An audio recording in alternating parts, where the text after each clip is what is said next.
44.636 kişi 30 yıl boyunca takip edildi ve bunların 10 ortak özelliği kaydedildi. Birinci araştırmamız bu.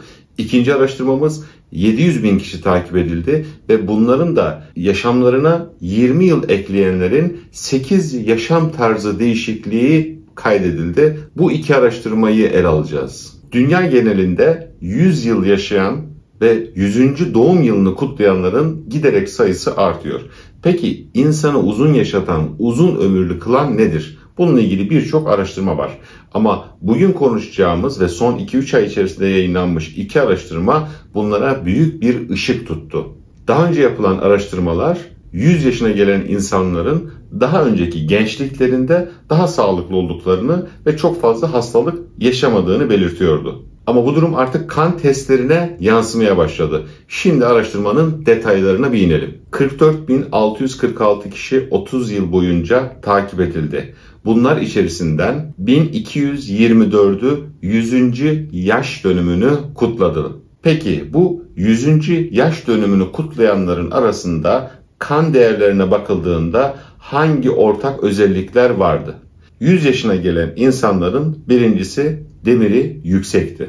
İkincisi ise kolesterolü yüksekti. Ama burada kötü kolesterol değil, total kolesterolü yüksek bulundu. Peki düşenler neydi? Üçüncüsü glikoz, yani kan şekeri düşüktü bunların.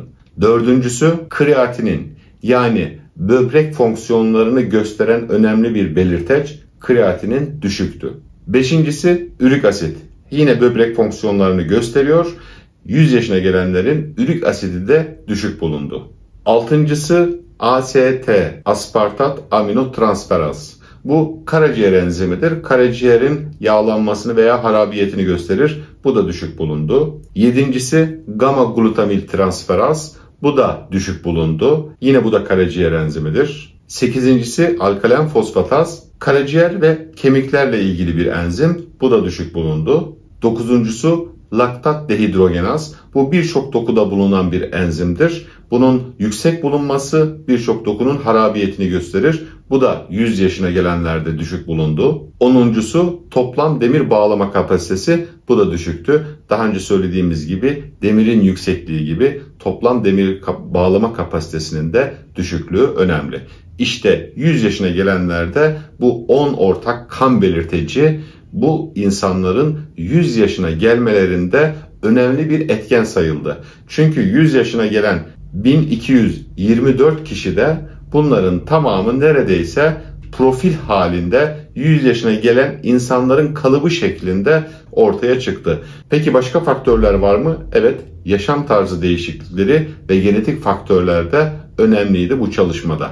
Yaşam tarzı faktörleri demişken yine yakın zamanda yapılan bir çalışma 700.000 Amerikalı gazili, asker gazisinde yapılan bir çalışmada da 20 yıl ömrümüze daha fazla eklemek için hangi yaşam tarzını geliştirmemiz lazım, hangisinde değişiklik yapmamız lazım onu belirlemek için bir araştırma yapıldı.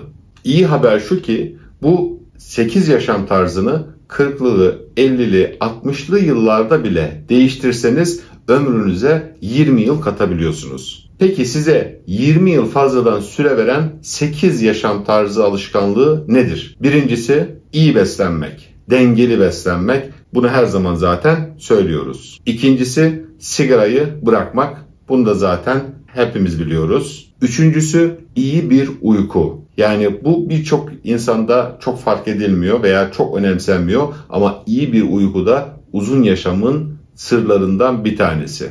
Dördüncüsü hepimizin tahmin edeceği gibi fiziksel olarak aktif olmak. Yani egzersiz yapmak. Ne kadar egzersiz yapmak? Haftada 150 dakika orta ve hafif şiddetli egzersiz, 30-40 dakikalıkta germe egzersizi yapmanız gerekir. Beşincisi stres yönetimi. Evet, günümüz şartlarında çok kolay bir şey gibi gözükmüyor ama bu stres yönetimi de kortizol seviyeleri birçok hormonda değişiklik yaparak yaşamımızı etkiliyor. Stres yönetimi de bu 8 alışkanlıklardan bir tanesi. Altıncısı aşırı alkol içmeyi bırakmak. Benim burada düşüncem alkolü tamamen kesmek.